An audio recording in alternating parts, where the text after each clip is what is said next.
Welcome to our Backyard Brothers podcast. We are talking college football today. We talked college football a month ago. We did the ACC and the Big 12, and then we spent a whole month talking the NFL. We're back to college football.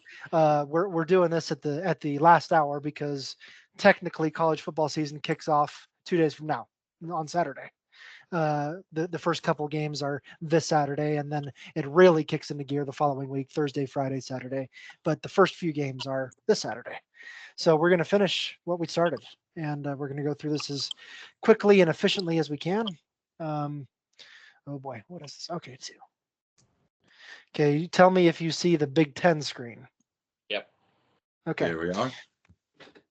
Okay, so the Big Ten has the most teams of any division in college football. They so don't be confused when it says 10 because it's actually 18.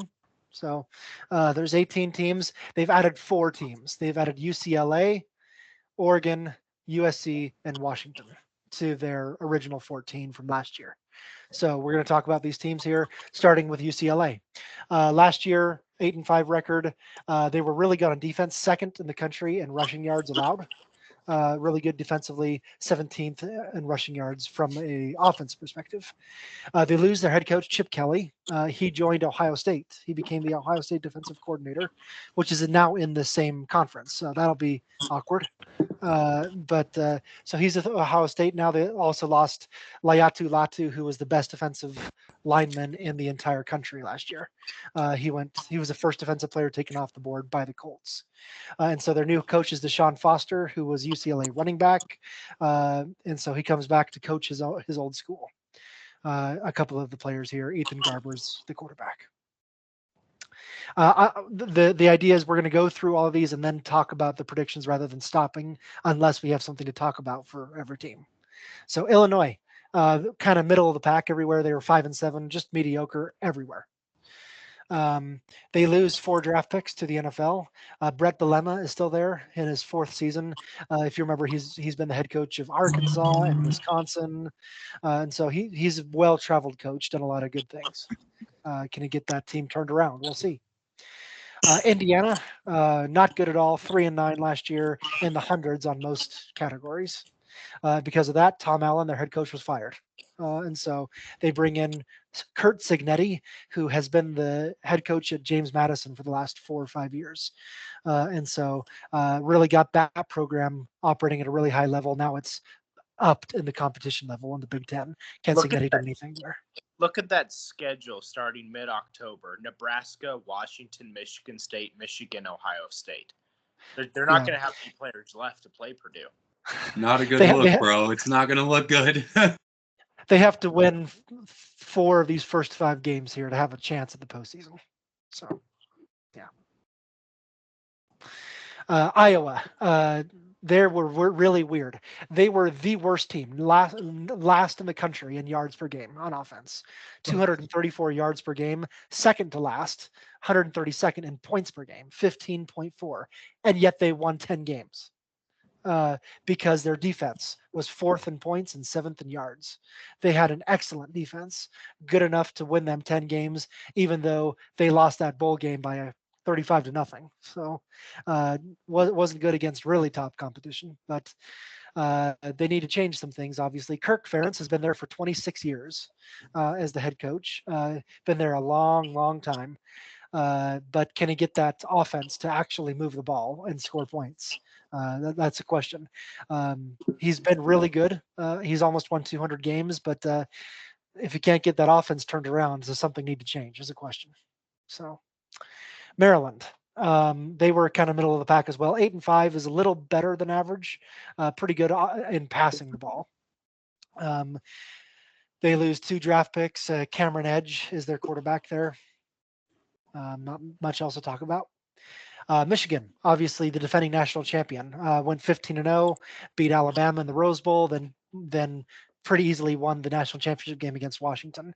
They were number 1 in defensively points allowed. They allowed 10 points per game. They were number 1 in yards allowed, 247 yards per game. They were number 2 in passing yards allowed. They committed 7 turnovers all year. That was number 1 in the country. 7 turnovers. That's less than 1 every 2 games. So that's an insane amount of turnovers. They lose pretty much their whole team to the NFL draft, plus Jim Harbaugh. Obviously, it just came out that Jim Harbaugh did some, you know, illegal things in recruiting during COVID. But he, in his contract with the Los Angeles Chargers, he specifically built in a clause that would keep him indemnified from any kind of suspensions related to his college activities. So, do you think he saw the writing on the wall that something was going to happen? Because he made sure that was in a contract that he couldn't get in trouble for something he did in college in the NFL. So, I think Harvey Weinstein did something like that for a while, but whatever. Totally different. I want to be clear. Yeah, if you're the Chargers ownership group and you see that in the clause, doesn't it make you think about it a little bit? But apparently not. Apparently they're willing to take the risk of the Look, I'd like to work here, but I need at least 3 murders a year. That's, I mean, it's got to go in my contract. If not, I can't do it. Now, am I reading this right? Are their first 5 games all at home? That is correct. Yep. First 5 games all at home. They only play 4 road games all year, but the last one is at Ohio State. So that's obviously the big game right there. But yeah, a lot of these schools you'll see in the SEC and Big Ten. This season looks weird. You're no longer required to have a 50-50 split in college anymore. There are some teams that are 9-3. They have 9 home games and only 3 road games.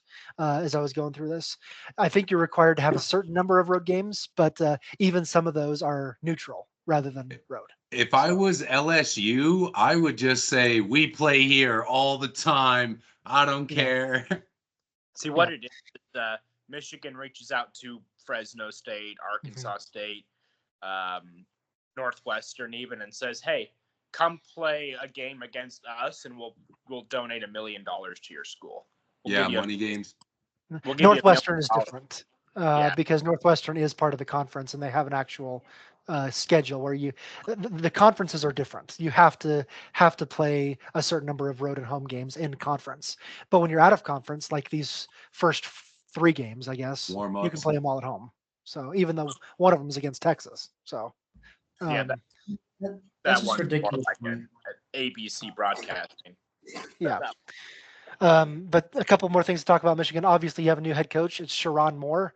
He's never been a head coach. He was with the team last year. He was the offensive coordinator for Jim Harbaugh at Michigan. So it's kind of taken over that candle. Obviously, Alex, I don't know how you pronounce that last name. I hope it's not Orgy, but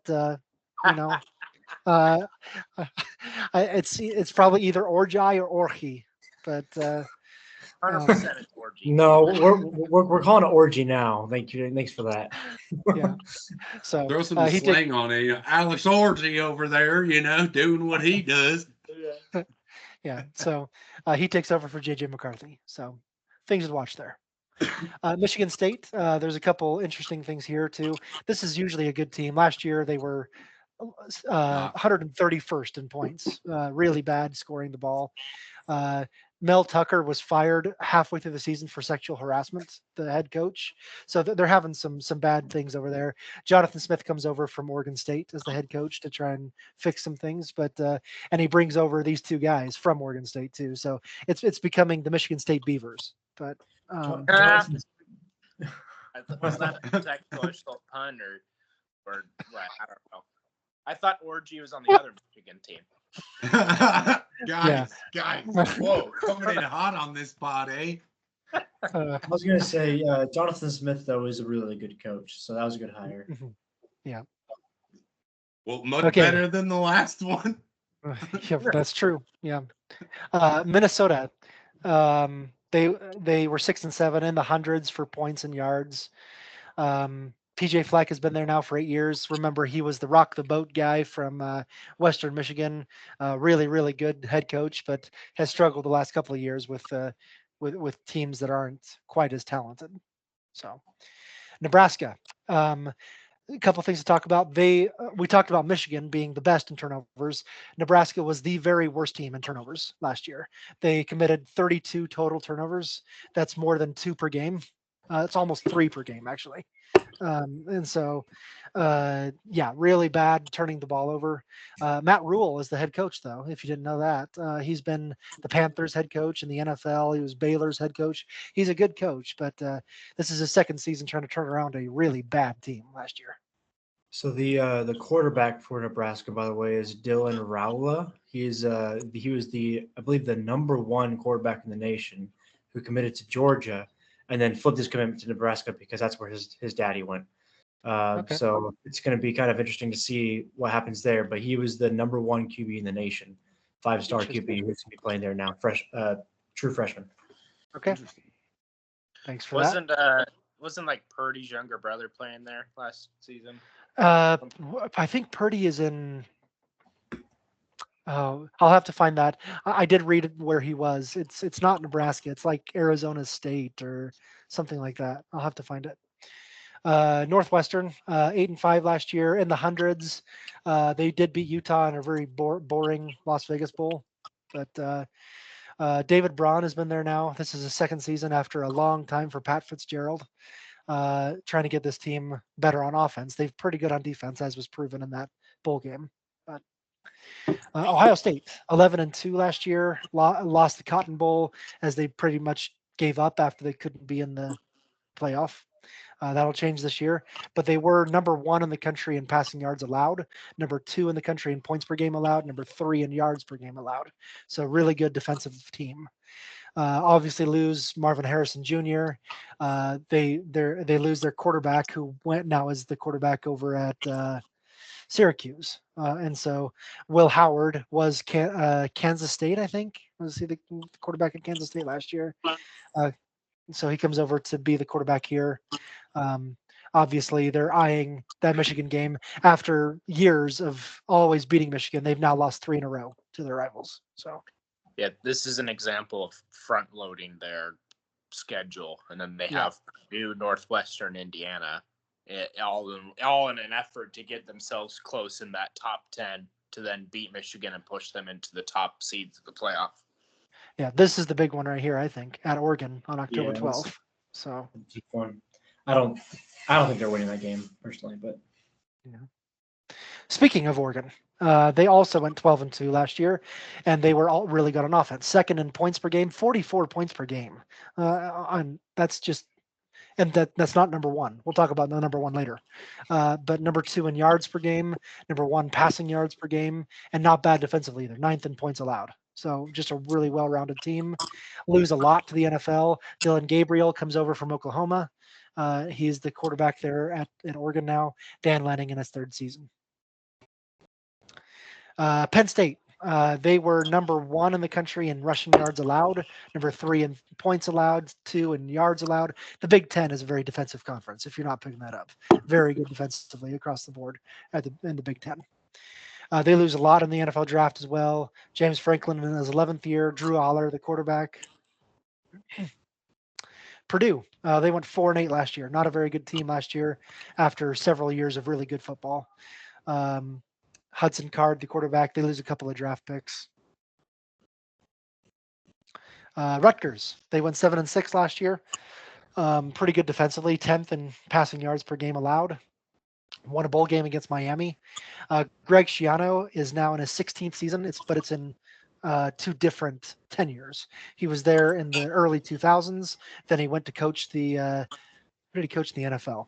The Buccaneers. He coached the Buccaneers in the NFL for a couple of years, and now he's back at Rutgers. So it's a team on the rise. Don't forget about Rutgers. USC, 8-5 last year, really good in points per game, 42 points per game, but 121st in points allowed. So they were very good offensively and very bad defensively. So obviously Caleb Williams is now with the Bears, and so replacing him with Miller Moss, who played pretty well in his absence. And so Miller Moss probably looks pretty good. And a couple of good players here. A guy named Bear has to be good on the defensive line. So, and Zachariah Branch is a first-round talent at wide receiver. The defensive coordinator for them, his name was Alex Grinch, and he was finally fired last year. But he'd been doing, as you could see, he'd been doing terrible there, and I could not understand why they had kept him on there for so long. Yeah. Washington, the defending runner-up. So they went to the national championship game, lost to Michigan. Now those two teams are in the same conference. So how about that? 14-1. Their only loss being to Michigan in that national championship game. They lose a lot, obviously. Quarterback Michael Penix. All three of their wide receivers went to the NFL. So have to replace a lot of talent offensively. Will Rogers comes over from Mississippi State to be their new quarterback. Jed Fish is the new head coach because their previous head coach, Kalen DeBoer, is now the coach at Alabama. So they bring over Arizona's Jed Fish as the new head coach there. And just really quick, I'm curious if you guys have any thoughts about Jed Fish coaching there. I just don't. I really don't see how he could get them to the same level that Kalen DeBoer had. I'm not sure it's so much about the coaching in this. It's that they lost all of their players to the NFL. Right, but give him 2-3 years. Like, I still don't think he's going to be able to do it. I don't know. He did good at Arizona last year in the last couple of years, so I think there's possibilities there. Yeah, I think that anytime when you had a great team like that, unless you have a historic kind of like, perception on the school, you're going to have a rough time with the rebuild, no matter how good of a coach you are, because it takes a few years for those younger kids to decide they want to go to your school because of football, like the really talented ones. So everybody's kind of trying to see if Washington was a one over, I think, you know what I mean? And then they lost everybody. So Yeah, best names in the country. Ephesians Prysock. Yeah, So. the current market for college football, you win in the transfer portal. Not necessarily in recruiting, and so I don't know how well they did transfer portal. Well, they got Will Rogers, so Yeah. and the transfer portal. Not to mention Ephesians Prysock as well came over from Arizona with Jed Fish. So. Fair play. Thanks for pointing that out too. The transfer portal, because it did used to be kind of your recruiting process, but I guess that is much less important if you have money now. Yeah. The last team in the Big Ten, Wisconsin, went 7-6. Pretty good defensively, not very good offensively. Luke Fickell in his second year, he came over from Cincinnati last year. Tyler Van Dyke, the new quarterback there, came over from the University of Miami, where he was the quarterback. So their quarterback looks like a linebacker. Okay, so that's the Big Ten. What thoughts do you guys have? I don't remember where we're starting here, so Cody, we're going to start with you again. What thoughts do you have about the Big Ten and who's playing for the Big Ten championship? Well, my thoughts are Michigan's going to drop off a bit. I mean they'll probably still be good, but they're not going to be the Michigan we've seen the last few years. I think Ohio State's going to be extremely good this year, but still not the best team in the conference. I think that's Oregon. I think Oregon is the best team in the conference. I think the championship game is going to be Oregon and I'm going to go Oregon and Penn State. Where's my Penn State? There it is. Okay.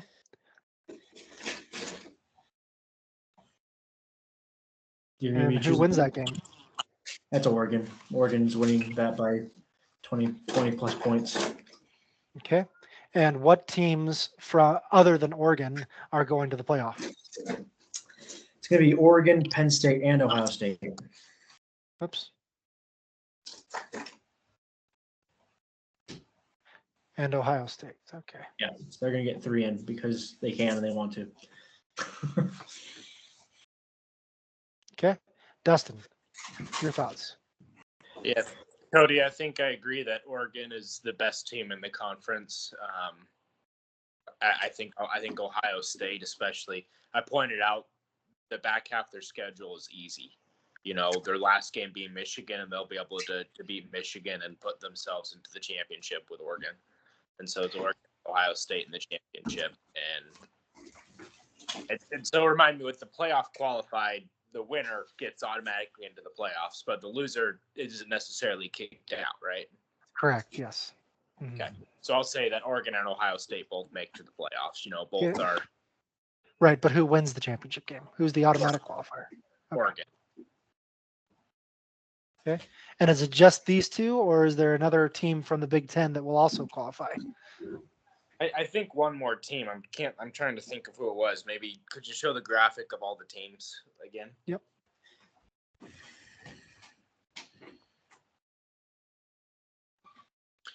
I don't think it's Penn State, Cody. That's the one disagreement I would have. I think that they're going to have a tough schedule. Yeah, they might. They've been really good. They just have been having a hard time getting over the hump last few years. I guess maybe I'm more hopeful than anything else. Dustin? Oh, He's waiting on the graphic. Oh, sorry. I thought I'm sharing over here to me. So, sorry. Let's see. Let's see. So yeah, Oregon and Ohio State, and I'm gonna take a gamble and say that UCLA. They were the ones with the number one defense, right, Dustin? They were No. a top defense, not the number one, but Oh, top defense, not number one. Okay, they were. I was pretty good. thinking that was a reasonable pick when I looked at that. Yeah, they'll be like the 10, 11, 12 seed somewhere there. They'll kind of sneak in as like a 3-loss team. Yeah, not a leader of the pack, but good enough to try to perform is what you're kind of putting out. Yeah, they'll be the team. They'll be the 3-loss team that gets selected over a 1-loss smaller conference team. That Boise State or something with 1 loss ends up just outside, while UCLA with 3 losses gets in, kind of thing. I don't hate that pick. It's I'm, weird, but I don't hate it. I see where you're going. I also am on the Oregon train for getting to this point, at least to getting to the championship game. Oregon and Ohio State play each other in the regular season, and so and Ohio State may only lose that one game. I'm just trying to decide if that's enough for them to go, and I think it is. I'm going to be with Dustin here. Oregon and Ohio State in that championship game for a rematch, and I'm going to say Ohio State wins when it gets revenge and wins it in the championship game, but Oregon also qualifies to still go to the playoff, along with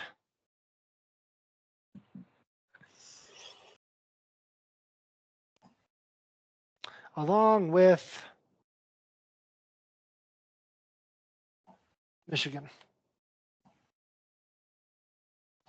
I think Michigan's still good enough.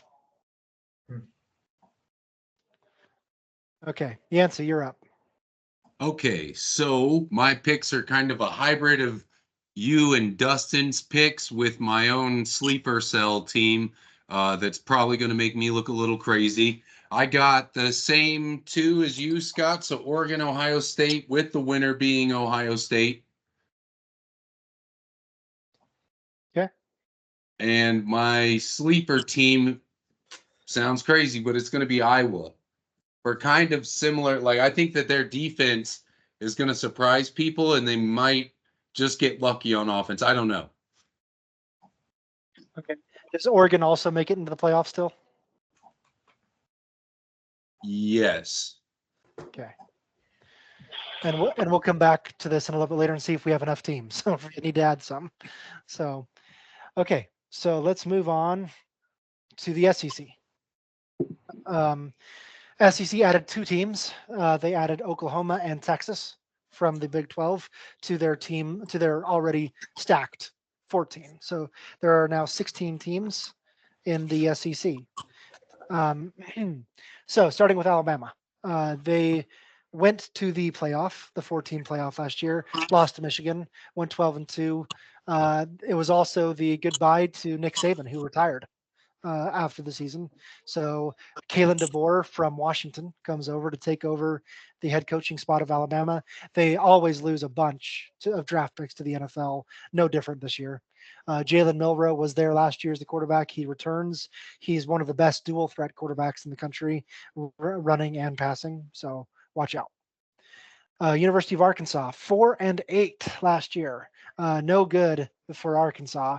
107th in yards per game, not much better in points per game, and just medium to bad on defense. Sam Pittman in his 5th season, but he has a losing record, 23-25 so far. They bring over Talon Green. I'm not sure where he came from. I don't remember. Florida? I don't know. But try to give a spark plug to that offense. Just a quick prediction right now. I predict Sam Pittman's going to be fired halfway through the season. I think Dustin said the same thing last week or Did he? last time. Yeah. So Fair prediction. yeah. Auburn, 6-7 a year ago, lose a few picks to the NFL. Hugh Freeze is still there, just his 2nd season. Peyton Thorne returning at quarterback. University of Florida, they've kind of languished over here in mediocrity for a while. 5-7 last year. Lose Ricky Pearsall to the draft. Graham Mertz is their quarterback. Billy Napier is trying to right the ship over there. University of Georgia, they lost that SEC championship game to Alabama last year because it was a 4-team playoff. They were left out and then destroyed Florida State in the Orange Bowl because Florida State didn't want to show up. But obviously, if they go 13-1 again, they're getting into the playoff this year. So they were 5th in points, 5th in yards, 5th in points per game allowed, 9th in yards per game allowed. They were good everywhere, every bit of that. Lose a lot to the NFL, but Carson Beck is still there, although no one really knows how good of a quarterback he really is because they rely on this guy. Well, they will this year, Trevor Etienne, the guy from Florida, transfer from Florida. They rely on their running game, and Brock Bowers, who's now in the NFL. So Kentucky, 7-6. Mark Stoops in his 12th year over there, lose a couple of draft picks. They have a pretty daunting schedule that includes Georgia, Auburn, Tennessee, and Texas. Most of those on the road. And so what can Kentucky win half of those games is a good question. LSU, we talked about the best scoring offense in the country last year belonged to LSU. They scored almost 46 points per game on offense, and the number 1 yards per game, over 540 yards per game on offense. That was with the Heisman Trophy winner.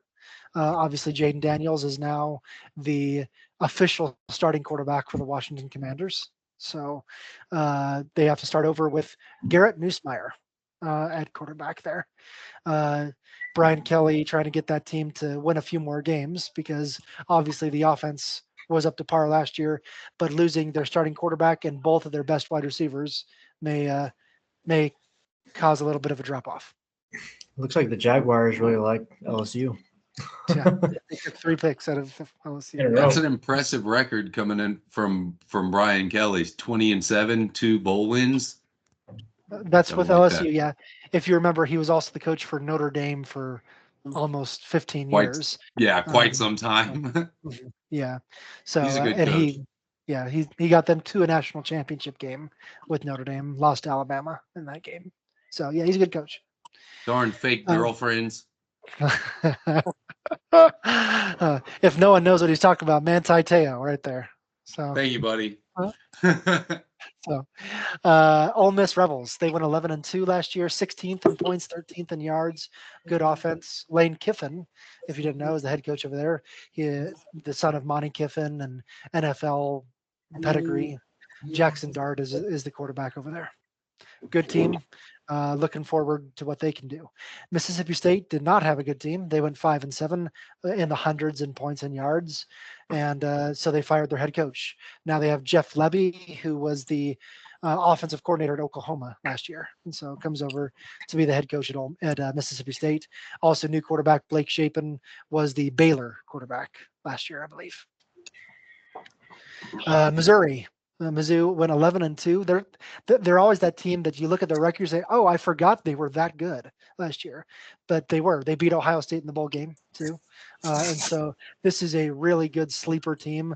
Both sides of the ball are pretty good. Not elite, but all very good. Lost a lot to the NFL. Brady Cook, the quarterback, Elijah Drinkwitz, head coach. They had a really good running back in Cody Schrager, who went to, I think, the 49ers. As an undrafted rookie, yes. University of Oklahoma went 10-3 after a down year. They didn't make a bowl game the previous year, but last year they were fine, except they lost the bowl game to Arizona. 4th in points, 3rd in yards. Jackson Arnold is the new quarterback. Brent Venables trying to get that team back to where it's supposed to be. South Carolina, 5-7 a year ago. Shane Beamer is the son of Frank Beamer, the Virginia Tech legend, head coach there.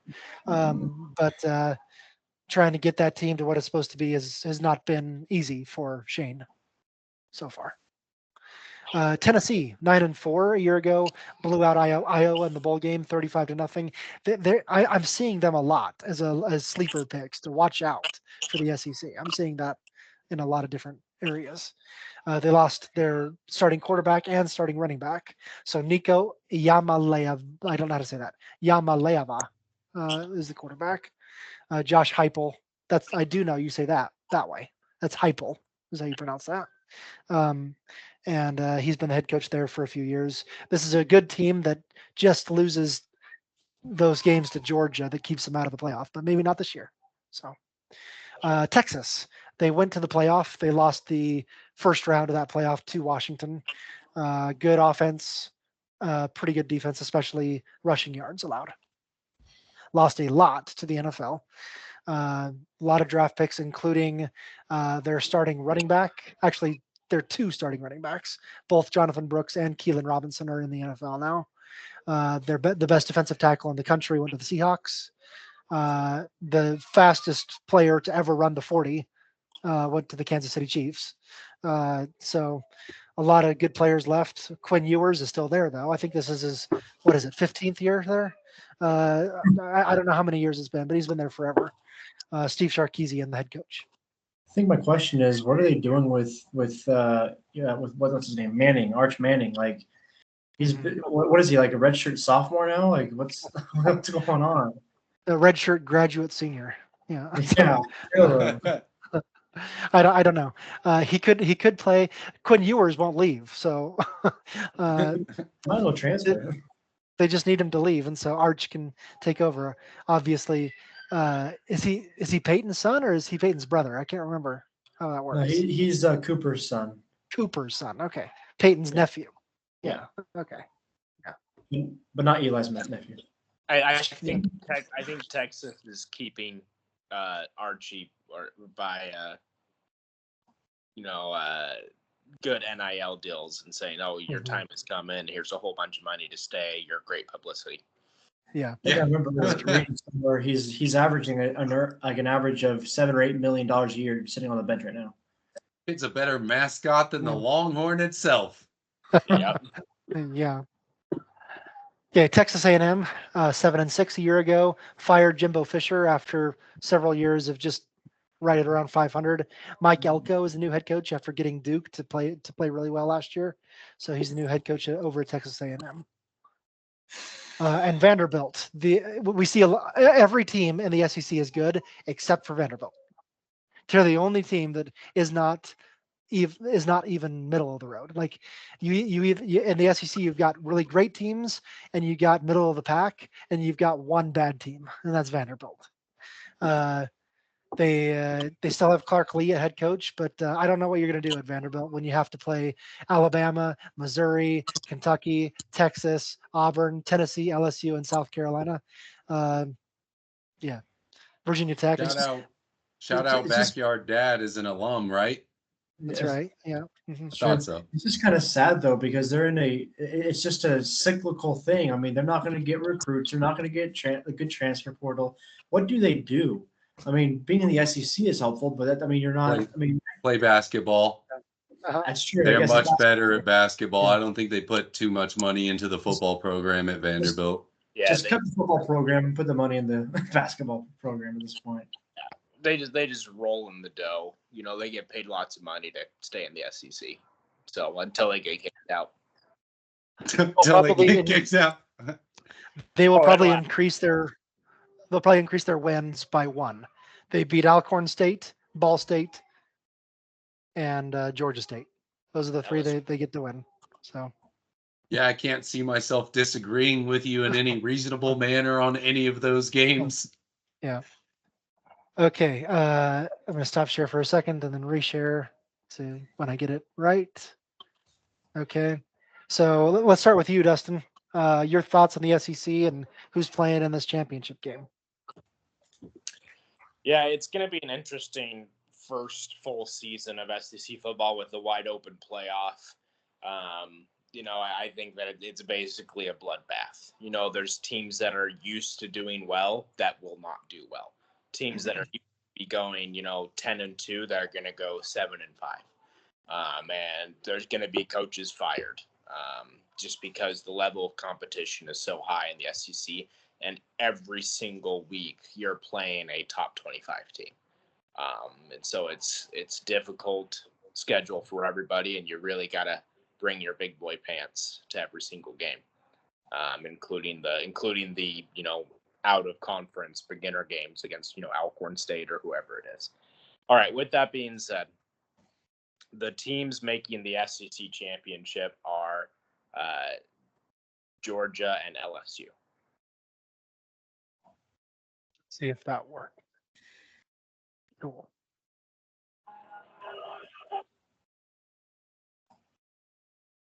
Okay, who's winning that game? LSU.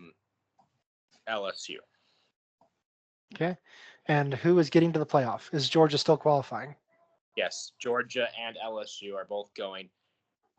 And there's no limit on how many teams from a conference can go, right? Because I think at least 4 teams from the SEC are going. There's a limit just based on, so obviously 4 are taken up from automatic qualifiers, plus the 5th automatic qualifier of the best Power 5 team. And so so group of 5, sorry. So there's 5 automatic qualifiers. The other 7 could all come from the SEC, technically. Okay. Oh. Yeah. So Auburn is going to go to the playoff, and I'm gonna shoot a random one with Ole Miss is going to the playoff. Auburn. Okay. Auburn and Ole. It may not be very nice, but neither Texas or Oklahoma are making the playoff. Okay. Well, mine is going to look significantly different than yours, Dustin. Except I still have Georgia in this championship game. So And LSU is making as well. I mentioned that too, right? Okay, well, yeah, it's an automatic qualifier. They go. Yeah. So Georgia is mine is going to look different except for Georgia. And I may be throwing a weird turn in here. But I'm actually Ole Miss is going to go to the championship game from there as well. So Georgia and Ole Miss in the championship game. Georgia still wins it. Ole Miss still qualifies. But so do Missouri, Tennessee, and Texas. All qualify as well.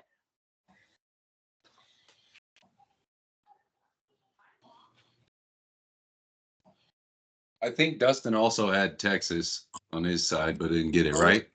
No, he said no. no. Texas won't make it. And Oh, my bad. My bad. In fact, for the last 40 years, all this time of the year, everybody's saying Texas is one of the best teams in college football, and then Texas goes 7-5, and they go, "Wow, we're so surprised." And that just seems how the best 40 years have gone. With the exception of maybe 3 or 4 fantastic seasons where they lived up to the hype. And so I'm just sick of Texas always getting so hyped up as this great, fantastic team and barely beaten 500 most more. An NFL team comes to mind where their fan base does that Yep. same thing. Weird. They're fairly everyone, close together, aren't they? well, everyone has to understand where Dustin's coming from an Arkansas fan here, and Arkansas fans hate Texas. So, yeah. Fair play. So, Yancey. Okay, can I get a graphic for favor? Thank you, sir. I would like to put Bama, Georgia. In the championship game. Yes, sir. I got Georgia winning that.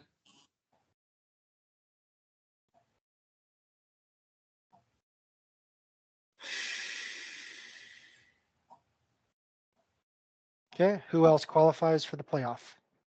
Qualifiers are going to be graphic again, please. Does Alabama qualify for one? Yes. Okay. All right. And then LSU, Mizzou. Just those two? No. Okay. And Ole Miss.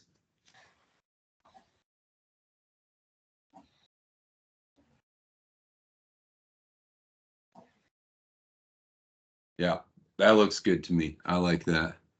Why'd we all pick Ole Miss? What is it about? Just tossing it out there. What is it about Ole Miss, offense or defense, coaching, that makes us believe that they're in there? Because I would almost see them as a sleeper team. They went 11-2 last year. So really good team. But really good on offense, 16th, 13th. And keep their quarterback from last year, Jackson Dart, who is a Heisman candidate for most of the season. And Lane Kiffin is a really good head coach too. Thanks for walking that over for me again. I was like, I feel the same way, but why do I? That 11-2 record is pretty shiny. Yeah. Yeah, Okay. they have a really tough schedule. Oh, that middle stretch of their schedule is really tough. And some team has to burn through their schedule. You know, somebody's going to be able to do it. And I see Ole Miss as one of those teams that I'm taking a stab there. But we'll look at their schedule in a second. But Cody. I'm over here. I'm just still trying to figure out why Dustin thinks Auburn's making it in, but okay. Auburn. I don't think they're getting. I don't think they're getting even 7 wins this year. But anyway, so this is going to be Georgia and Ole Miss in the championship game. Interesting. Okay. Who wins? Georgia is going to win that. Okay. Who else qualifies? I'm pretty close to you, Scott, here. I'm going to say that Missouri and Texas also make it, along with, let's see here. Does Ole Miss still qualify? Oh, I'm sorry. Yes. Yeah. So Ole Miss. So it's those 4 teams. Okay.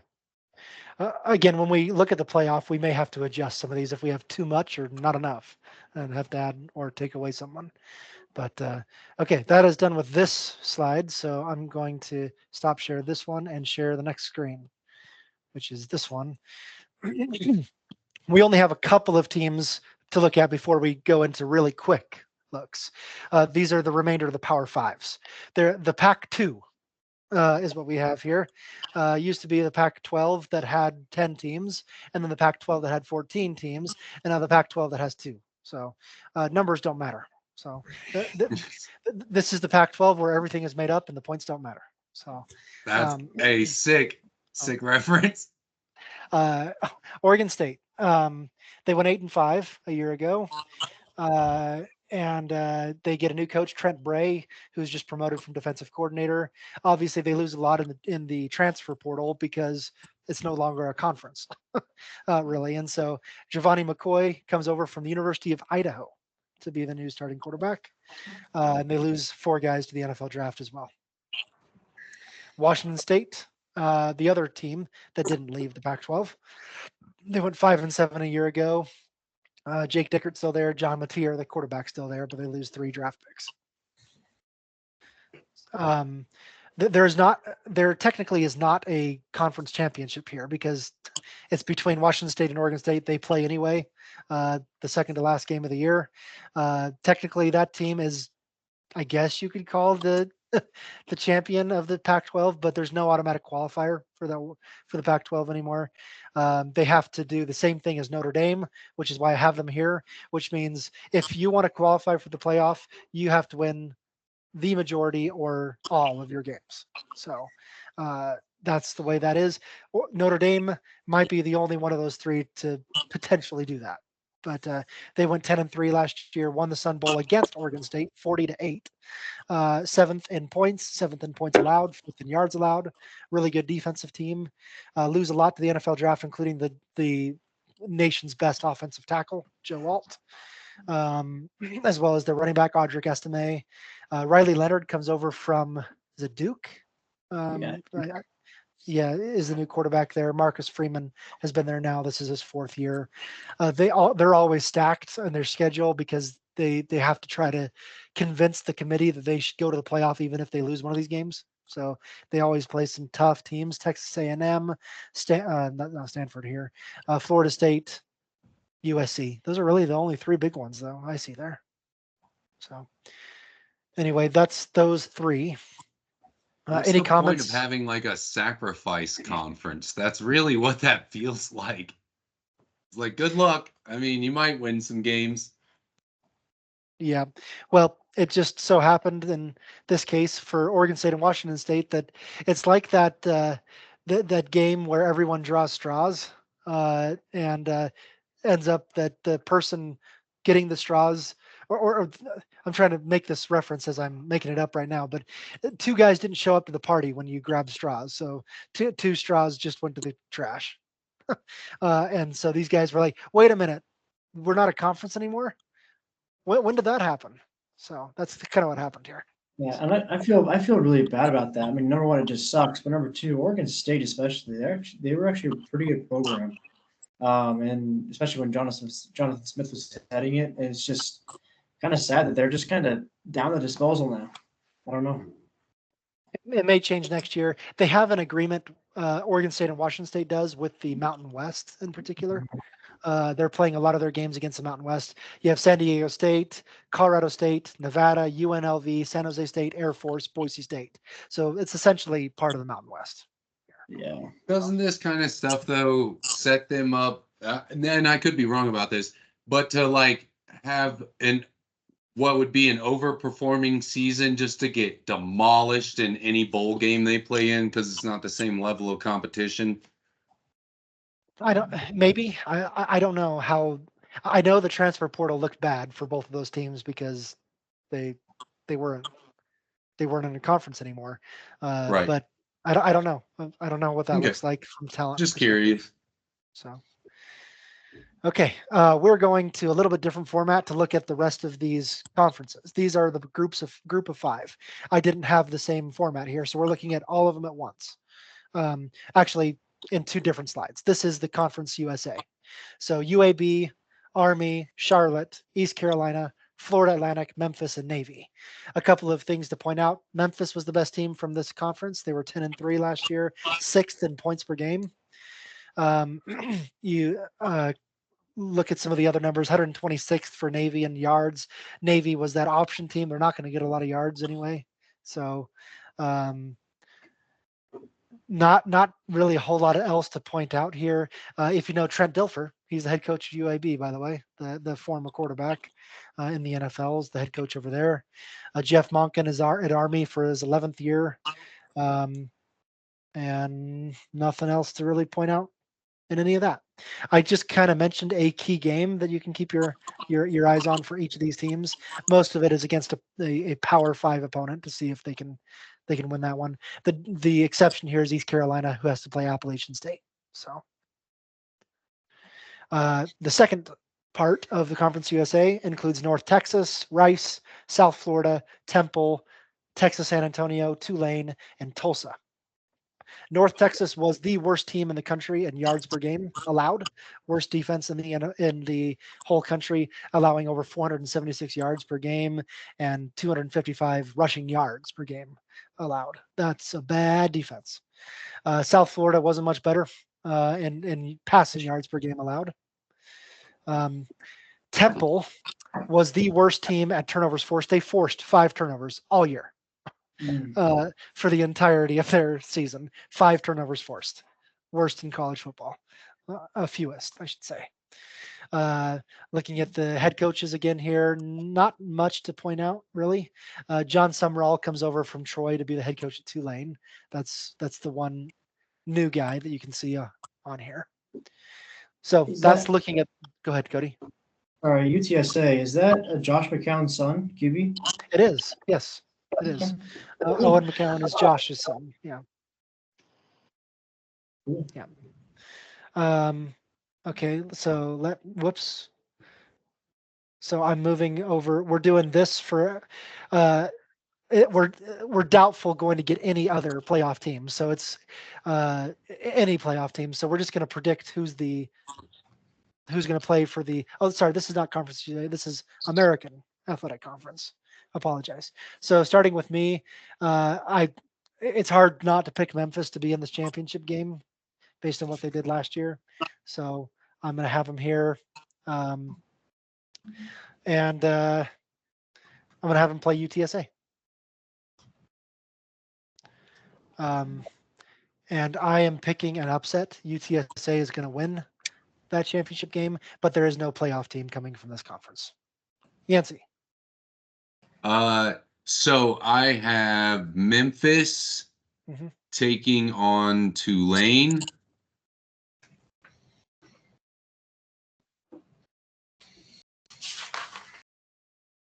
Okay. Ride the wave. They're going to get the win there. Cool. And I'm in the same camp. It's not like these guys are going to do anything special to end up in the playoffs, I do believe, but I don't know the exact parameters, but I just don't think they're special enough or going to win enough games. Cody. I'm going to say it's going to be Memphis as well, but USF, South Florida, that plays them. Wow. Okay. Where did I go? Oh, next one. They're expected to finish third, so that's why I think that might happen. Who wins? That's an easy Memphis win, though. Okay. And I agree. There's no playoff teams. Okay, Dustin. I have the exact same thing as Yancey, Memphis and Tulane, with Tulane winning. All right. Any No playoff play. team here? Okay. No playoff teams. What's your secret, Scott? Why'd you pick that team whose mascot I've never seen? That's University of Texas at San Antonio. They were a good team last year as well, 9-4. I like them. Every year they're good. They're a good football team. They kind of fly under the radar, and I think that they have the chance to beat some of these teams. Tulane loses some guys to the NFL here, including their head coach, Willie Fritz, is gone. And so I think that it's the next team up mentality. And in this case, it's UTSA. So cool. Thanks for walking through that for me. Yeah. Okay. Over to the, whatever the hell this is. I think it's the Conference USA. But I was wrong last time. So, it's in alphabetical order, so I think it is. Anyway, we got Florida International, Jacksonville State, Kennesaw State, Liberty, and Louisiana Tech. A couple of things to point out here. Liberty went 13-1. Their only loss was in the bowl game where they got destroyed by Oregon.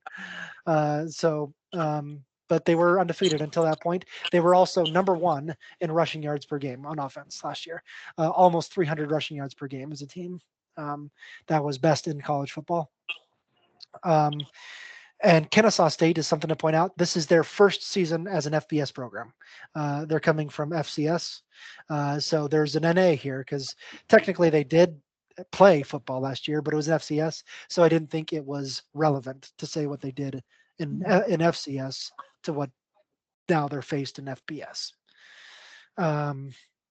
Rich Rodriguez, that's a name most of you should know. Was the head coach of Michigan for a while, head coach at West Virginia. He's now the head coach at Jacksonville State, who went really good last year, 9-4 team. This is Jacksonville State's first year that they can qualify for postseason. So The Night Stalker changed his name. what? It was a dumb So- joke. Rich okay. Rodriguez. What was the guy's name? Richie or Richard Ramirez. Oh yeah, I know what you're talking about. Okay, yes. Yeah, it was a dumb joke. That guy's been dead for like 30 years. Mhm. Okay. The other 5 teams in this conference: Middle Tennessee, New Mexico State, Sam Houston, UTEP, and Western Kentucky. New Mexico State had a renaissance last year. They won a bowl game. They went 10-5. This is a team that has historically been bad. But last year they were good. So Western Kentucky is also a good team. They lost Malachi Corley, who was the Yak King. He had the most yards after the catch of any player in college football. He went to the NFL draft, 3rd round to the Jets. Derek Mason was Vanderbilt's head coach for a few years. He's now the head coach of Middle Tennessee. Tony Sanchez comes over from UNLV to be the head coach of New Mexico State because Jerry Kill was the head coach of New Mexico State. He resigned, health reasons. So I think that's all I have to say about these teams. Anyone else want to say anything? Yeah, Conference USA. Starting with Yancey. Cool. Yeah. Let's see here. Out of these, I like. Well, like is a strong word. Liberty and let's see here. It can be any of these, by the way. Yeah, I would say it's Jacksonville State over New Mexico State. Liberty and Jacksonville State. Who wins that game? Liberty.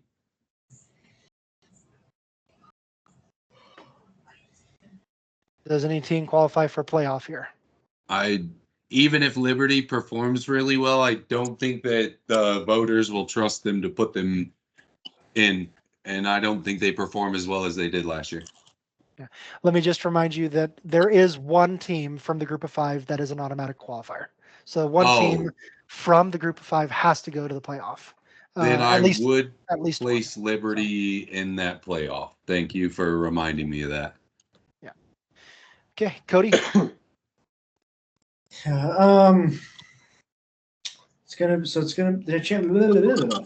championship game is gonna be Liberty. Yeah, and Jacksonville State. I'll go the same thing. Liberty, Jacksonville State. And that will also be Liberty who wins that game. I'm trying to decide if I think they'll make it.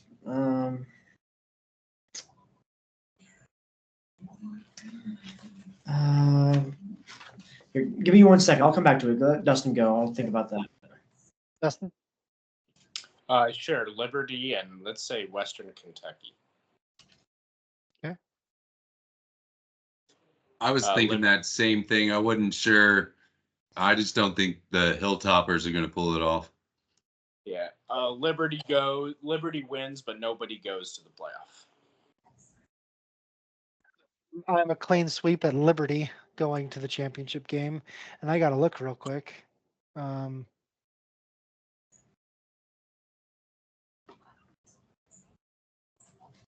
I wanted to do something different, but I can't. Jacksonville State as well. I think those are the 2 best teams. And I really, really want to pick Jacksonville State to win that, but I'm not going to. So we all clean sweep here. And I'm gonna stay here unless I have to come back later and put someone in. What Cody? discounts you guys from what makes you guys think that New Mexico State doesn't do it? I'm not sure what it is for me. I just don't think they have as good a season. A new head coach was the thing that kind of kept me from picking them. Nice.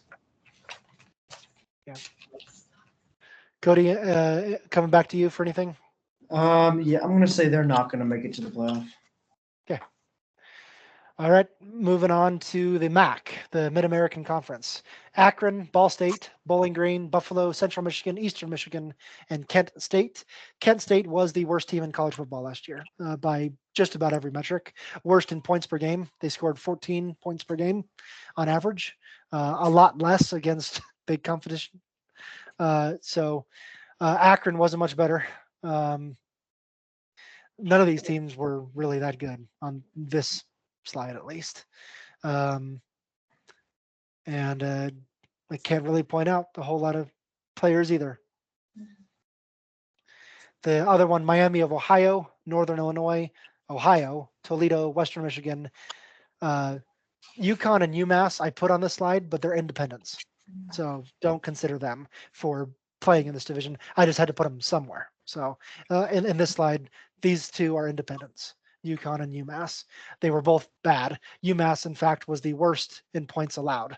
About 38 points per game allowed on average is bad. So they were very, very bad. And I don't think I won't really want to mention anything except Brett Gabbert. He is the brother of Blaine Gabbert, who was a top 10 pick in the NFL maybe 15 years ago, maybe not quite that much, 10 years ago. Obviously didn't play too well in the NFL. He's no longer in the NFL, although he was the backup for Kansas City last year, was it? Or was it Tampa Bay? I can't remember. He was backup somewhere, No but not idea. anymore. So Was it? he was backup somewhere, I thought. But It wasn't Kansas City. You're thinking Chase Okay. Daniel, Kansas City. Chase Daniel wasn't the backup last year. We'll have to figure out who that is, but Chase Daniel has been out of the NFL for a couple of years. But okay, we're back to Cody on picking the championship teams for the MAC. I think it's gonna be Miami, Ohio, in the championship game against. It's probably gonna be Toledo. Okay, and who wins that game? I'm gonna say Toledo pulls that one out. Any But playoff does not team from there? does not make it to the playoff. No. Okay. Dustin? I have the exact same picks: Miami and Toledo. Toledo And the same winner? Okay. Yeah. Cool. I can just do this. And as far as other teams, we have a couple more conferences to go, right? We still got Mountain Uh-huh. West. We got Mountain West and Sun Belt still. Okay. Mhm. Yeah. Okay, for me, no one from that slide. So I'm going to go Ohio and Toledo. Apparently, these Ohio teams are pretty good. Yeah, relatively speaking, right? And I'm actually going to pick Ohio to pull the upset and win that game, but no one goes to the playoff. Yancey? Similar but different. I'm gonna go Toledo, Ohio. Toledo winner. No playoff contenders here because we still have divisions, right? And we don't. These aren't automatic contenders. Correct. Yeah. All right. Okay, over to the Mountain West. Air Force, Boise State, Colorado State, Fresno State, Hawaii, and Nevada are the first half of this. Air Force was the worst team in points or passing yards per game. They're not a passing team. They're an option rush running team. So 85 passing yards per game is pretty par for the course for them. And don't crap on them. They won 9 games last year. So 9-4, they were a good team. The best college team in Colorado last year. So and I'm not sure what that says, but Boise State, their head coach Andy Avalos was fired. They bring in Spencer Danielson, who was the defensive coordinator there. So Boise State, you're supposed to get good seasons out of them. Usually 8-6 is just kind of middle of the road for Boise. CSU, my alma mater for grad school, but I mean 10th in passing yards per game is pretty good. They were pretty good offensively, but 5-7 didn't qualify for a bowl game. Their big one is always against in-state rival Colorado, separated by about 30 minutes, 40 minutes maybe. So Fresno was really good. Jeff Tedford resigned though, and they're bringing over Tim Skipper, the new skipper from Central Michigan. And Hawaii and Nevada was really bad last year. Second half of this, UNLV was good. Surprise, surprise. New Mexico was not, but they now have Bronco Mendenhall at head coach at New Mexico. He's a big name. He was the head coach for BYU for 17 years, 16, 17 years. Always had them competing for bowl games, and then went to Virginia and got them competing for ACC champions. And so, great coach. What he started in New Mexico, started his career there, so returns back to where he started. San Diego State, San Jose State, Utah State, and Wyoming. Utah State's head coach, Blake Anderson, was just fired like a month ago for sexual misconduct. So you're getting, that's the second or third one of these we've seen. The head coach is getting in trouble for doing things they shouldn't. And Wyoming had a good season, nine wins last year. So nothing I want to talk about really in numbers, but this is the Mountain West. So over to you, Dustin, to say anything you want and pick your championship team. Yeah, I don't want to crap on the other conferences, but I think this is the most powerful of the, what do they call them, the outer five? Or The group of five. Yeah, the lesser. I'm going to say that Wyoming is in the championship game. And I think that they will play, I'm going to say they're going to play Boise State. Okay. And who wins that game? And Wyoming wins that game. Are you picking Wyoming for a playoff team? I'm picking Wyoming for a playoff team. What the? All right. This is like a 10-win team this season. Wyoming wins 10 games, including their conference thing, and ends up in the playoff game to get absolutely slaughtered by Georgia. Okay. I love that pick. My career as a writer started in Wyoming, so yeah, I like that pick, but I'm not doing it. So I'm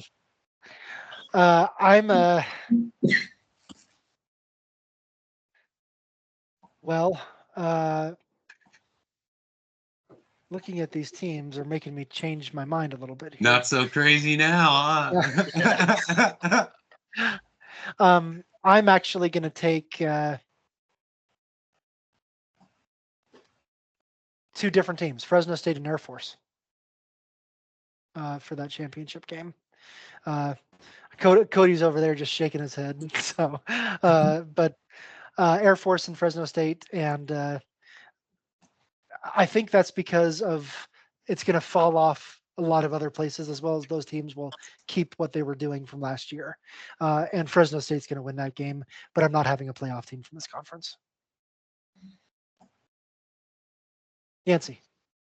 Yeah, I'm just going to steal a little bit from both of you guys. I have Wyoming and I have Air Force. I have a Wyoming winner, and I do have Wyoming being the guys that make it out of here because they're just going to do it. Hey, we're either going to look dumb or smart, Dustin. I'm with you either way, bro. Didn't you already choose Liberty be in? Are you having two? It's possible. You can have two. You don't have. So, yeah. If you say so. Cody. By the way, I was not shaking my head. There's three teams that I've been going back and forth on. That's Air Force, Fresno State, and Boise State. So the two in the championship game is going to be Boise State and Fresno State. Yeah. Fresno State is winning that, and Fresno State is going to the playoffs. Okay. Is there anything about where this automatic qualifier group of five is going to be seeded? Obviously, the top four, from the power. Well, the power five are going to be 1 through 5 necessarily. They're not going to be 1 through 5, right? Well, there's only a power 4 now. Power 4. That's right. Not necessarily in any particular order. It's how they are ranking in the BCS rankings at the end of or at whatever it's called now, the whatever that's called. So it's where they're ranking. So the top 4 teams could still you could still get an automatic qualifier to be one of the top 4 teams to get a bye.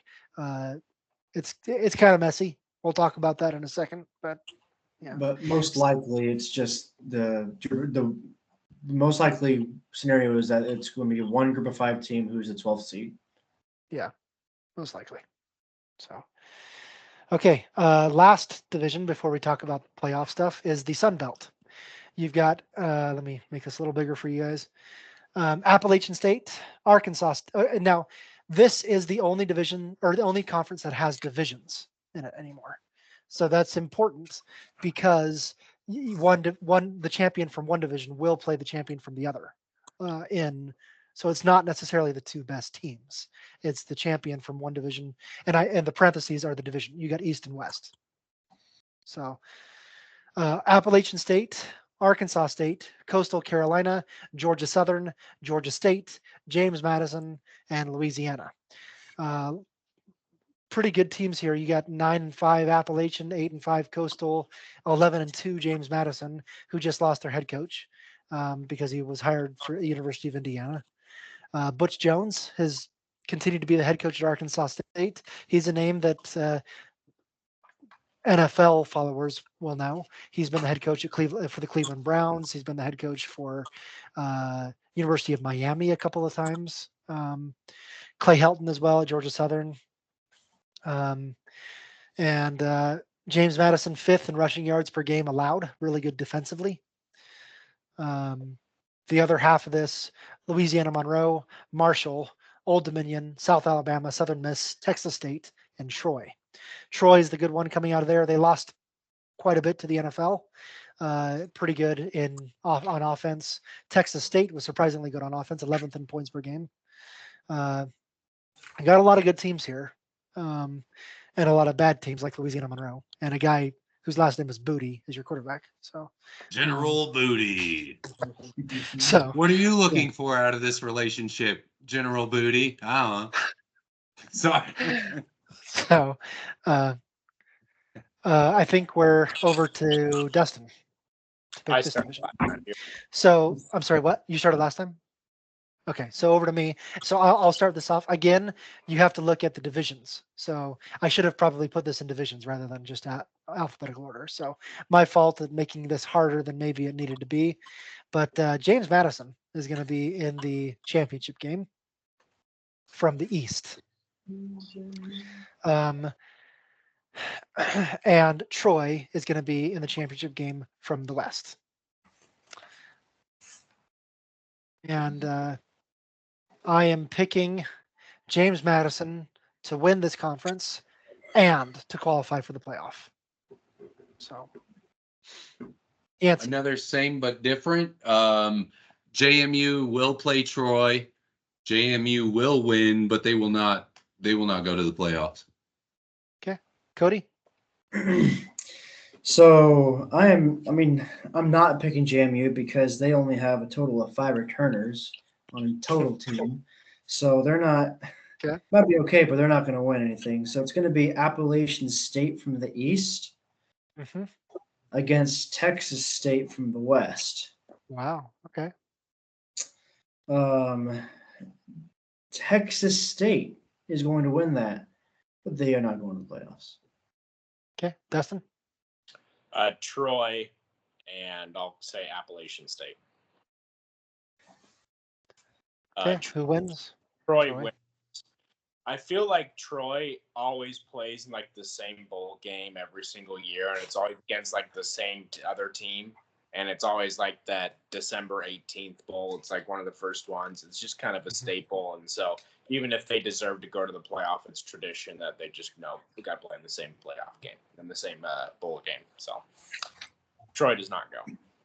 Gatekeeper team, but they're not in front of the gate. Yeah. Okay, so Dustin, do you have a group of? Yeah, you do have Wyoming. Okay, I think everyone has.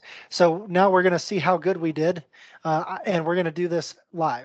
So what I mean is we're going to see how many teams we've done, and if we can qualify, if we did a good job. So this is from our first week. We're going to start with you, Cody. You have Clemson. So I'm going to put all of our teams over here. We're doing this live. Maybe I'll just do all of us at the same time. So it's probably easier. But I can't confuse myself. So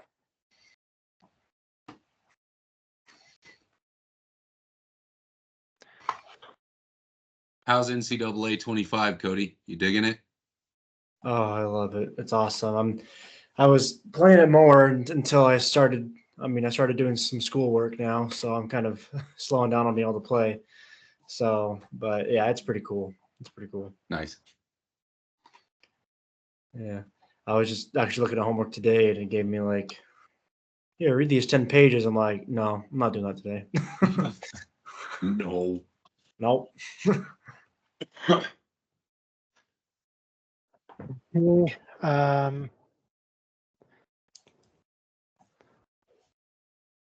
we're going to count. I'm suspecting we may be a little short, and we may need to add some teams. Except we have a whole ton over here. This is going to confuse me. So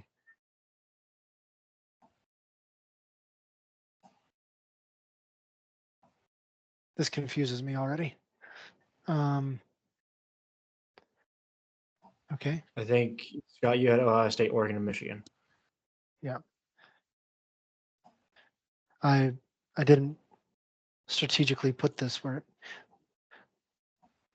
maybe I should do a slide for each of us. Just keep doing what you're doing. That's all right. Okay. SEC. Oh gosh. Okay, Or let's just start this put way. the SEC on a different slide. Yeah. Well, I wanted to see them all, so that's why I did it this way. So I'm gonna have to move these a lot closer to each other and make 2 columns. So 1, 2, 3, 4, 5, 6 sounds good. 7. So 1, 2, 3, 4, 5, 6. 1, 2, 3, 4, 5, 6, 7, 8, and 1, 2, 3, 4, 5, 6. I moved you too close, Yancy. My bad. All right, brother. Don't worry about it. Okay, that's what we have there. Now I have to go back up. So question for anyone, is Notre Dame getting to the playoff for any of us? Yes. I'll agree Yes, with Cody on this one. Okay. No. And I'm saying no as well. So, but Yeah.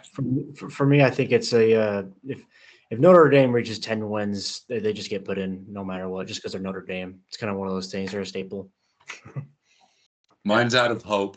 I'm just hoping that they do. I don't know necessarily that it's the smartest pick I've made, but I do hope that they do well. And I think they had a good enough season last year to do the same this year.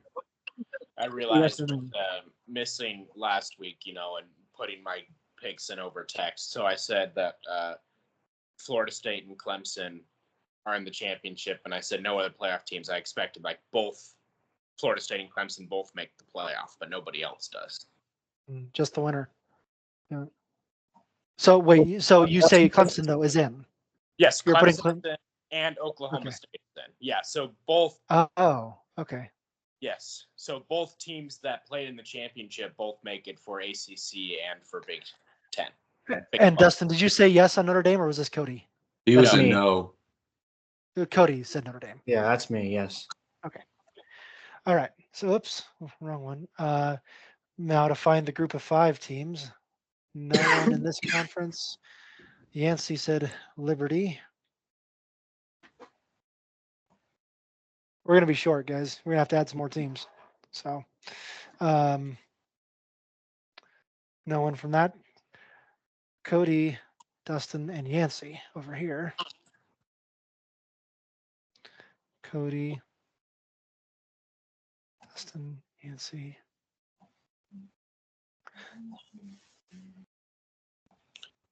I think you're missing SEC teams. Yeah. Oh, am I?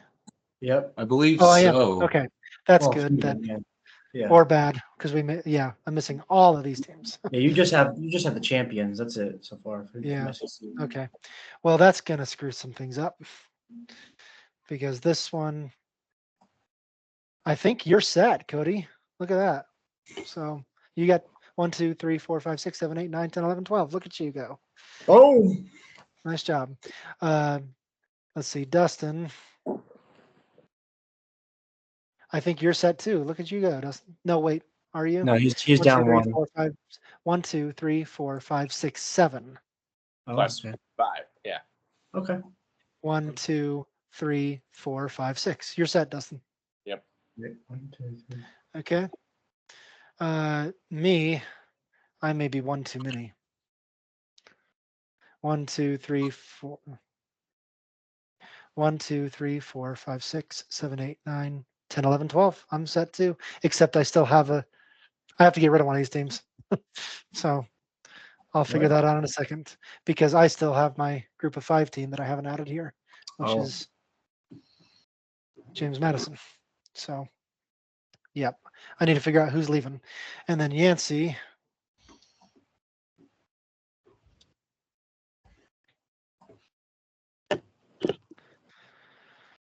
Um, 1, 2, 3, 4, 5, 6, 7, 8, 9, 10, 11, 12, 13, 14. Yancey, you need to get rid of 2. So, I snuck a couple in. Sue me. I'm gonna get rid of Liberty and Wyoming. no, Have one that of them has to stay. One of them One has has to stay. One of those 2 has to stay. Wyoming. Wyoming stays or Liberty stays? Get rid of Wyoming. Okay. And then And then one of these other rid- teams has to go. And then I have to get rid of one other team. One other team that's not. It can't be Liberty, and it can't be your division, your conference winners. Iowa. Iowa can go. Yeah. All right. Didn't he say Iowa won though? No, he didn't. Not. No. Okay. I don't think so. Let's go find I out. thought I had him as a sleeper, but I don't know. Maybe I you don't did. remember what I. Let's go find out. Just as a sleeper over here. Yeah. Cool. So I'm me, okay with losing them. okay. Me, I have to get rid of one of my guys here. I already got rid of Arizona because I initially picked them out of the Big 12, but I got rid of them initially. I'm glad I did.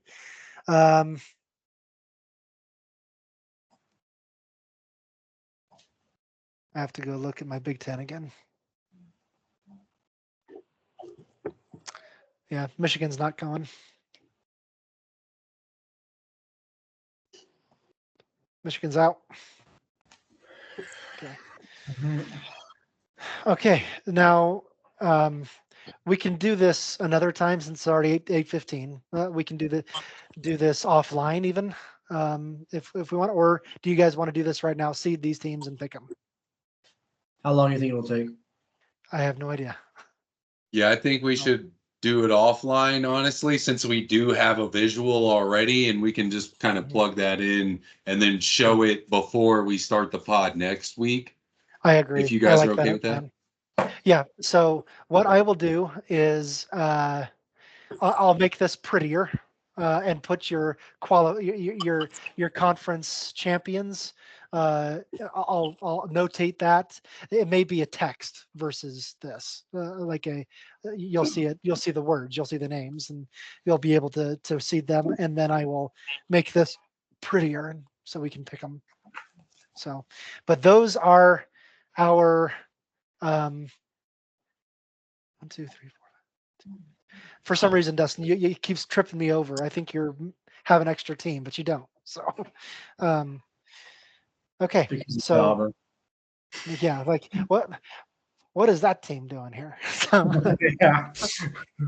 so, but we can say that about a lot of us. I mean, is there? I have Missouri. No, so does Cody. For me, it's I have Penn State. No one else has Penn State. So Yeah, Cody has Penn State. Yancey has Bama. yeah. So, and Arizona. So, I don't think I You're have the only any. one with Tennessee. You're the only one with Tennessee. I have Tennessee in there. Yeah. Okay. So we all have some unique ones. Okay, good. That's good. So yeah, I will send you guys just the list of your automatic qualifiers, and you will seed them, and then we'll pick offline and we'll show our brackets during next podcast. And for the first time in like 6 weeks, we don't have something to talk about already pre-programmed for next week. So we're going to figure that out. We're going to probably go back to having some segments, some PTI, and some things like that. Go back to our regularly scheduled programming after a lot of preview stuff. So Sweet. thanks everyone for sticking in, and we'll see how this plays out.